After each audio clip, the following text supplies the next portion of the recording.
आज की मेरी वीडियो गोत्र प्रणाली पर आधारित है। जैसा कि आप जानते हैं, हमारा देश ऋषि मुनियों का देश रहा है और हमारे देश में जो भी शादी विवाह होता है वो गोत्र प्रणाली के अनुसार ही होता है। हमारे देश में ये देखा जाता है कि गोत्र एक ना हो, गोत्र अलग अलग होना चाहिए और ये सही भी है, क्योंकि अगर गोत्र एक होगा तो इससे होने वाली संतान पे बहुत ही असर पड़ता है। वो रोगग्रस्त पैदा हो सकता है और उसे बहुत सी बीमारी हो सकती है, जैसे कि वो बहरा हो सकता है, अंधा हो सकता है, नंगरा हो सकता है, अन्य बीमारी उसे हो सकती है। इसीलिए गोत्र का अलग अलग होना बहुत ही जरूरी है।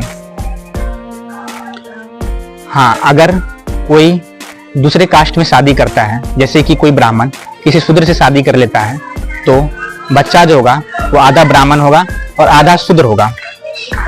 इसकी एक कथा भी है कि रावण जो था वो माता केकसी की संतान था। माता केकसी जो कि एक राक्षसी थी, उन्होंने एक बहुत ही विद्वान ऋषि से शादी की थी। वो विशर्वा ऋषि थे, जो कि अपने समय में बहुत ही बड़े ऋषि थे, क्योंकि माता केकसी चाहती थी कि मेरा जो पुत्र हो वो राक्षसों की तरह शक्तिशाली हो और ब्राह्मणों की तरह विद्वान हो। इसीलिए रावण जो हुआ था वो ब्राह्मणों की तरह बहुत ही बड़ा विद्वान था। वो चारों वेदों का ज्ञाता था और भगवान शिव का महान भक्त था, और साथ ही साथ वो राक्षसों की तरह बहुत ही शक्तिशाली भी था। इसीलिए रावण इतना शक्तिशाली और विद्वान हुआ था। इसलिए हमारे देश में कोई भी शादी की जाती है तो अलग अलग गोत्र में की जाती है। गोत्र एक ना होना चाहिए, क्योंकि गोत्र अगर एक हुआ तो इससे बहुत सी प्रॉब्लम हो सकती है। साथ ही ये सबसे ज्यादा होने वाली संतान पर असर करता है, वो रोगग्रस्त पैदा हो सकता है। हमारे ऋषि मुनि ये बात पहले से जानते थे।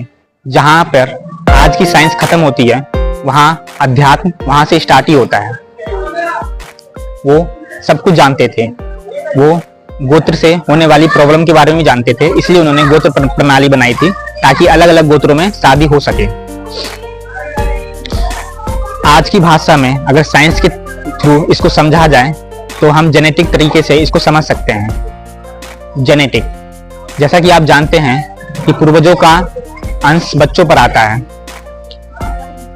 बच्चों का सबसे ज्यादा अंश 95% जो बच्चा जाता है वो अपनी माता पिता पर जाता है। 85% जो बच्चा जाता है वो अपने दादा दादी पर जाता है। 75% जो बच्चा जाता है वो अपने मौसा मौसी फूफा फूफी पर जाता है। 55% बच्चा जो जाता है वो अपने नाना नानी चाचा चाची पर जाता है। 15% और 20% जो बच्चा जाता है वो अपने नाना नानी पर जाता है और अपने पूर्वजों पर जाता है।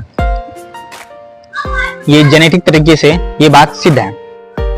इसीलिए हमारे देश में ऋषि मुनि भी ये बात जानते थे, इसीलिए उन्होंने गोत्र प्रणाली बनाया था, और ये बहुत ही जरूरी भी है। अब आप तो समझ गए होंगे कि गोत्र प्रणाली कितना जरूरी है। एक गोत्र में शादी नहीं होना चाहिए, नहीं तो इससे बहुत सी समस्याएं उत्पन्न हो सकती है। ऐसी इंफॉर्मेटिव वीडियो के लिए हमारे चैनल को लाइक और सब्सक्राइब करें। धन्यवाद।